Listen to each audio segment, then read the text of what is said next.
বিশ্বজুড়ে চলছে নতুন এক কূটনৈতিক আলোচনার ঢেউ। ইসরায়েল হামাস যুদ্ধের অবসান কি অবশেষে সম্ভব হতে যাচ্ছে? এই প্রশ্নের উত্তর খুঁজতেই সামনে এসেছে এক চমকপ্রদ মন্তব্য রাশিয়ার প্রেসিডেন্ট ভ্লাদিমির পুতিনের।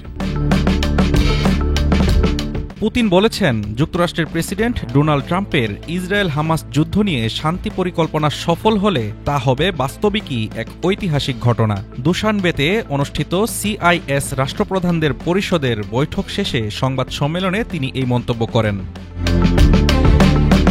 পুতিন আরও বলেন, ট্রাম্প নিষ্ঠার সঙ্গে বৈশ্বিক ইস্যুগুলো নিয়ে কাজ করছেন এবং জটিল আন্তর্জাতিক পরিস্থিতি মোকাবেলা করছেন।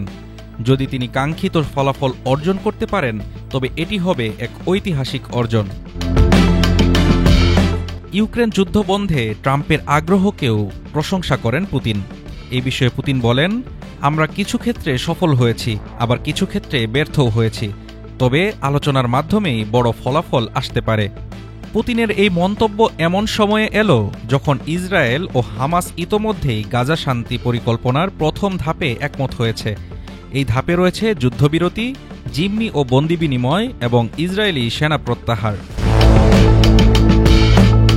পরবর্তী ধাপে আলোচনায় আসবে গাজার শাসন ব্যবস্থা, হামাসের ভবিষ্যৎ এবং পুনর্গঠনের পরিকল্পনা।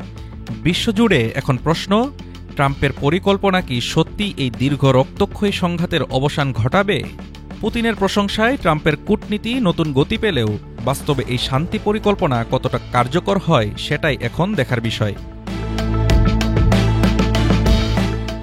News desk, Dhaka today.